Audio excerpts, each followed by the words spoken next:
Hey everyone, welcome back to my channel. I hope you're all doing well out there, and today it's time. It is time, folks. I've gotten through all 8 films in the Howling franchise. I've done it, and now we're gonna rank them. So before we do that, do me a favor, like, comment, and subscribe.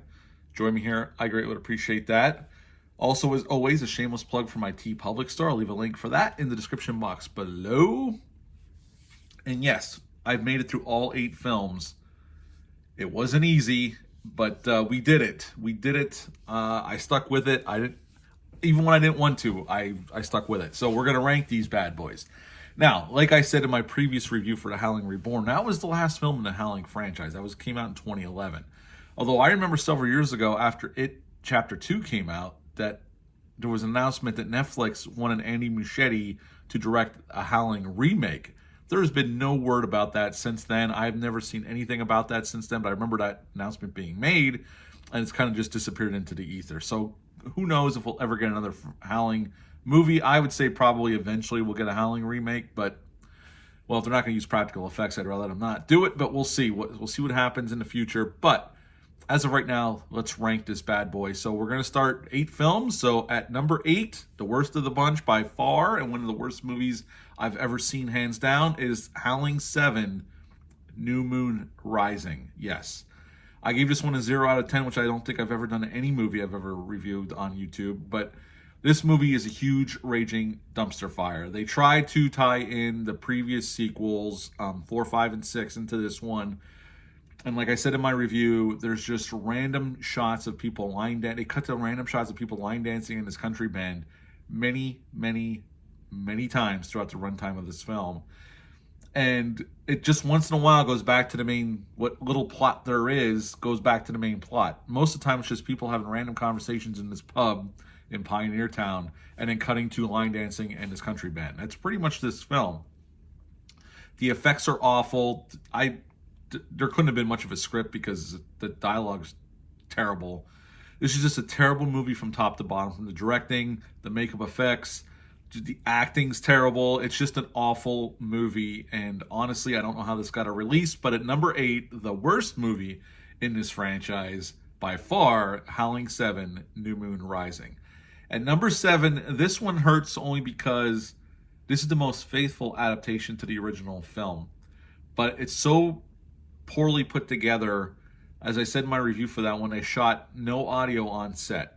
So they have actors I recognize, and they have actors that have done decent work in other things. It's just the performances come off so stilted and weird because they didn't record any dialogue on set. It was all dubbed in later. And I know the Italian Westerns used to do that, but there was a flavor to those that made them fun, and you didn't mind it. Here, it just comes off as weird and off-putting. Like, it's just like, I don't know. It's hard to describe.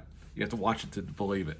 The makeup effects, I'm not, even though they had a good makeup effects artist, some of them look like dog shit. Again, like I said, this is the most faithful adaptation. Unfortunately, it's such a shoddy production that it's not a good film. So at number 7, Howling 4, the original Nightmare. All right, next up on the list, we're at number 6, and this one's going to go to Howling 2, Your Sister is a Werewolf. Now, as I said in that review, I had seen this one way back in the early 90s on like Up All Night on USA. I didn't remember a ton about it besides Sybil Danning and the great late Christopher Lee in the movie. This was the one I had the most hopes for. I was hoping I was going to get a cheesy, good time. Unfortunately, it's just a bad time. There's not a lot here to love other than Sybil Danning and Christopher Lee. Everybody else is pretty bad, and the makeup effects are dog shit. Although I did say why the werewolves look like trash, because when they were filming the werewolf suits, when they got shipped to them, they actually sent the wrong things, and they sent the old ape suits from Planet of the Apes. That's why if you look closely at the werewolves, they look like the apes from the old Planet of the Apes movie. They just try to dress them up. Not very good. They weren't very successful at it, but they look terrible. The movie is just poorly directed. It's just a dumpster fire. And even Sybil Danning and the great Christopher Lee can't save it. So at number 6, Howling 2, Your Sister is a Werewolf. At number 5, a little bit better, a little bit more entertaining, I would go with Howling 3, The Marsupials. This is one of the ones in this franchise, one of the sequels I've seen the most over the years, because I used to play the crap out of this on Sci-Fi. and USA Up All Night back in the day when they'd have like Howling movies on. They'd play 3 a lot, and I remember seeing it as a kid on TV.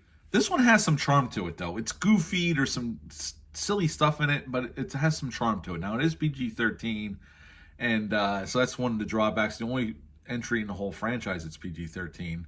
But it has some charm to it, some goofiness to it that makes it entertaining. It's not a great film. Again, none of these sequels are really great films, but you know, I like this one more than the ones below it. So at number 5, Howling 3, The Marsupials. And number 4, the last one in the franchise, and this is just by a hair, honestly. I'm going to go with The Howling Reborn, only because on a technical level, it looks the best any of the movies have looked in quite some time in the franchise. The acting's better. I didn't love the story because they're going for that Twilight-esque feel. I didn't love the werewolves completely. Some of the werewolves at times looked okay. Some of them didn't look okay. It's not a great film, but you know, a lot of these sequels aren't. So at number 4, The Howling Reborn. At number 3, and only because of the premise is what saves this one. And I like the makeup, the way the makeup looks, especially on Straker or Harker. Howling 6, The Freaks. I love the premise of this. The execution leaves a lot to be desired. And once again, it's not the best directed film. They're very low budget.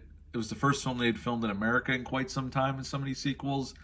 But I think there's enough here to give this the number 3 spot. Again, none of these sequels are awesome. But yeah, number 3, Howling 6, The Freaks. Plus it had Bruce Payne, and he's good here. He's always entertaining whenever he pops up on screen. So yeah, number 3, Howling 6, The Freaks. At number 2, Howling 5, The Rebirth. And the only reason I'm putting this here, this is another one I saw quite a bit as a kid. They used to play this on the Sci-Fi Network a lot in USA.